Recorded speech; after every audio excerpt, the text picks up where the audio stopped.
जय हिंद मेरे प्यारे साथियों, स्वागत है आपका मेरे यूट्यूब चैनल पर। दोस्तों, जैसा कि आपने देख ही लिया होगा, यूपी पुलिस के एडमिट कार्ड आ चुके हैं और अब बहुत से लोगों को कन्फ्यूजन रहता है कि हमको क्या लेके जाना है। प्रवेश जब हमको करना है एग्जाम सेंटर में, तो हमारे को क्या क्या डॉक्यूमेंट्स लेके जाने हैं जिससे कि हमें परेशानी ना हो। तो बहुत सारे लोग गलतियां करते हैं कि अपने पैन कार्ड लेके चले जाते हैं या आधार कार्ड की जो ऑनलाइन आधार कार्ड होता है वो लेके चले जाते हैं। तो मैं आपको बता दूं, ये गलती ना करें।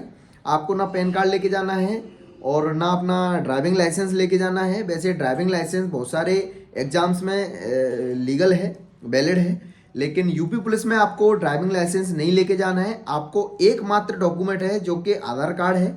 आपको आधार कार्ड ही लेके जाना है, क्योंकि आपके एंट्री होने के बाद आपका बायोमेट्रिक होगा और बायोमेट्रिक के लिए आधार कार्ड का होना बहुत ही आवश्यक है।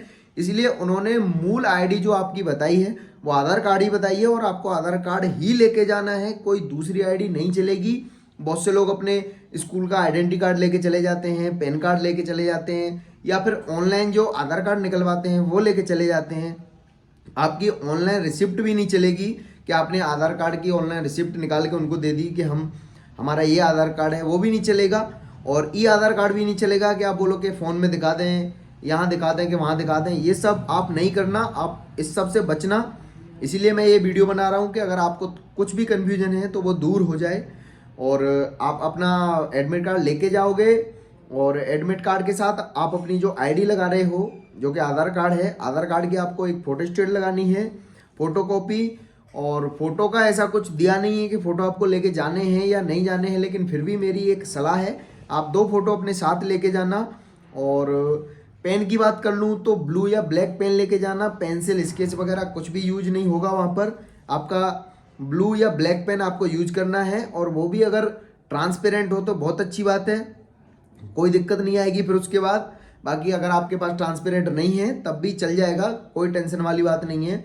और कोई भी गैजेट्स जैसे कि आपके ब्लूटूथ हैं और आपका फ़ोन है, फ़ोन तो ज़्यादातर लोग नहीं लेके जाते हैं, लेकिन कभी कभी क्या होता है कि ब्लूटूथ जेब में रखा चला जाता है और बाहर लोग अगर चेक नहीं कर पाते हैं, अगर आप अंदर अगर पाए गए ब्लूटूथ के साथ तो आपको डिबार कर दिया जाएगा, आप परीक्षा नहीं दे पाओगे। इसलिए ये सब चीज़ें आप बाहर रख के जाओगे।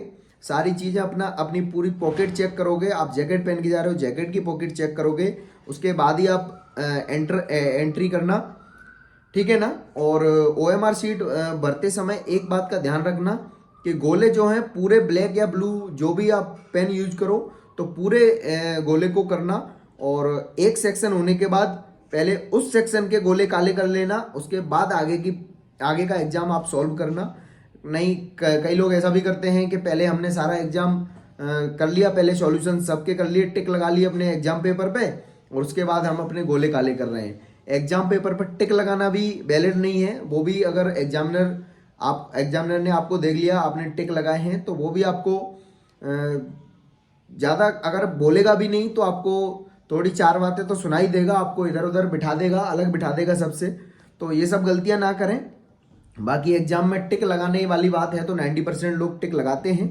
तो आप अगर नहीं टिक लगाते हो तो छोटी सी एक बिंदु बिंदु ऐसे लगा लें कि अगर एक कोई क्वेश्चन हमने सॉल्व किया, उसका आंसर ये है, तो एक छोटी सी बिंदु लगा लें जिससे कि किसी और को ना देखे, हमारे पीछे बैठने वाले उनको भी ना देखे, साइड में बैठने वाले उनको भी ना देखे, क्योंकि कॉम्पिटिटर आपके वो भी हैं। अगर मान लीजिए आपसे ज़्यादा नंबर पड़ोस वाले के आ गए तो वो सिलेक्ट होगा, आप सिलेक्ट नहीं होगे, तो कॉम्पिटिटर वो भी हैं कहीं ना कहीं आपके। तो आप इस सब से बचने के लिए आप छोटी छोटी पॉइंट आप ऑप्शंस पे लगा सकते हैं। आप बड़े बड़े टिक ना लगाएं। बहुत से मैंने देखे हैं इतने बड़े बड़े टिक लगा देते हैं पूरे पेपर में कि पूरा दूर से ही दिख जाए कि इसका आंसर ये है। तो ये सब ना करें। और आपका जो एग्जाम पेपर होगा वो उसके सेट आएंगे 4 या 8 सेट, जो भी बोर्ड डिसाइड करे कितने सेट आने हैं। तो ऐसा ना करें कि दूर से बेटा कोई आपका दोस्त, उसको पूछो कि भाई 8वें क्वेश्चन का ऑप्शन क्या है, और उसके में ऑप्शन अगर बी है और आपके में उसका ऑप्शन सी है, तो वो गलत हो जाएगा। एक बार मेरा भी ऐसे गलत हो चुका है। एसएससी जीडी में मेरे मैथमेटिक्स में 24 नंबर आए थे 25 में से, और एक क्वेश्चन वही गलत हुआ था जो मैंने किसी दूसरे से पूछ लिया था। हालांकि उसने बताया सही था, लेकिन मेरे में ऑप्शन वो दूसरा था, इसलिए वो मेरा गलत हो गया, ठीक है ना। तो ये गलती भी ना करें। तो बहुत सारी गलतियां हैं जिनसे हम बच सकते हैं। तो ये सिर्फ एक आपको अवेयर करने के लिए वीडियो थी। बाकी लास्ट टाइम है, अभी आप नया कुछ भी ना पढ़ें, जो भी पुराना पढ़ लिया है, और ज़्यादा मेरे हिसाब से तो ज़्यादा पढ़ें भी नहीं और ज़्यादा अपने दिमाग को लोड भी ना दें। और जिस दिन आपका एग्ज़ाम हो उससे एक दिन पहले तो कभी मत पढ़ना, क्योंकि जो आप पढ़ोगे उसके चक्कर में आप जो पुराना आपने पढ़ रखा है वो भी भूल सकते हो। ये मेरी एक पर्सनल राय है, बाकी ऐसा नहीं मैं कह रहा हूँ कि आपको ऐसा करना ही है। तो आप चाहो तो मेरी राय ग्रहण कर सकते हो, बाकी मर्जी आपकी है। एग्ज़ाम आपका है, सेलेक्ट आपको होना है, ठीक है ना। और एक अब मैं एक बार फिर से आपको बता देता हूँ कि एग्जाम हॉल में क्या क्या लेके जाना है।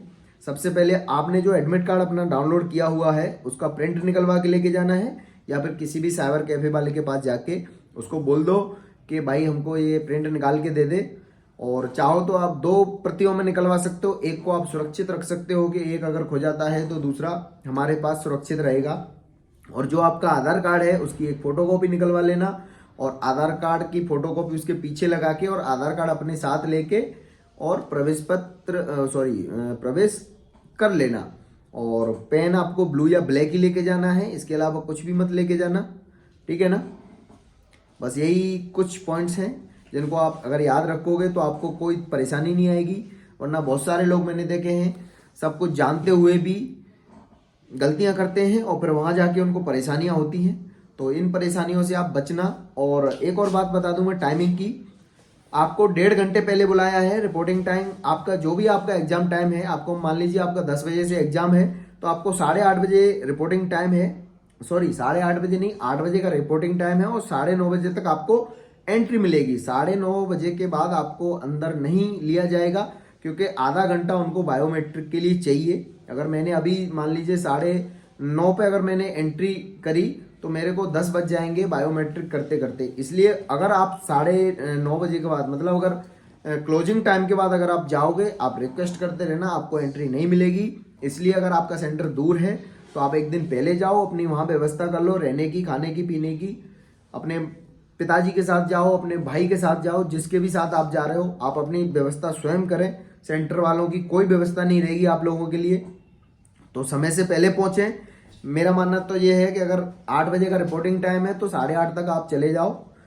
1 घंटे वहां अंदर बैठ के भी अगर आप इंतजार कर रहे हो तो कोई बड़ी बात नहीं है। आपने 1 साल जब भर्ती का इंतजार कर लिया है तो 1 घंटे आप एग्जाम का भी इंतजार कर सकते हो। वहां अंदर ही अंदर आंख बंद करके आप चिंतन कर सकते हो आपने जो पढ़ा है उसका, ठीक है ना। तो टाइम से पहले जाना।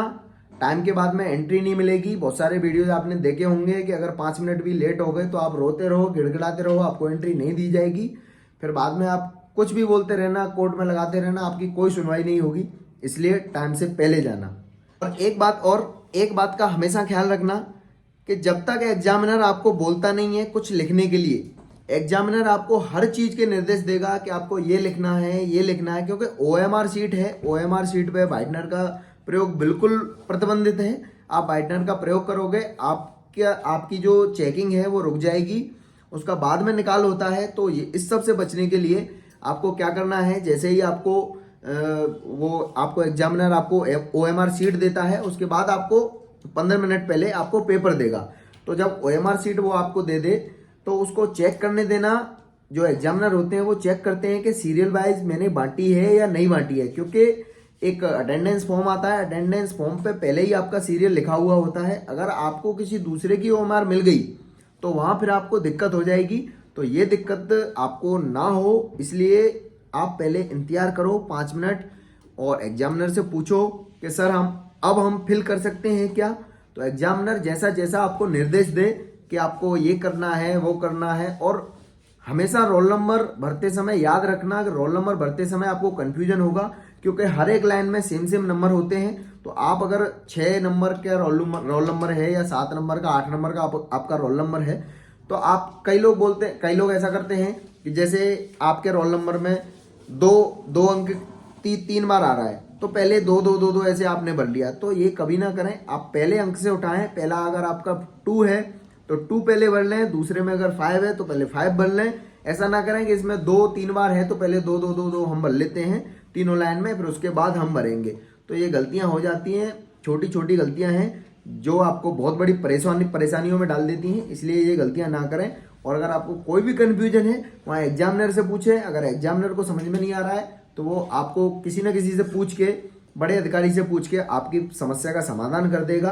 तो आप अपने आप जल्दीबाजी में कोई गलती ना करें। बहुत सारे लड़के मैंने देखे हैं जल्दीबाजी में अपने आप को ओवर स्मार्ट जताने के चक्कर में कि हमने तो खुद ही अपने आप कर लिया, हमें तो बहुत सारे एग्जाम्स का एक्सपीरियंस है।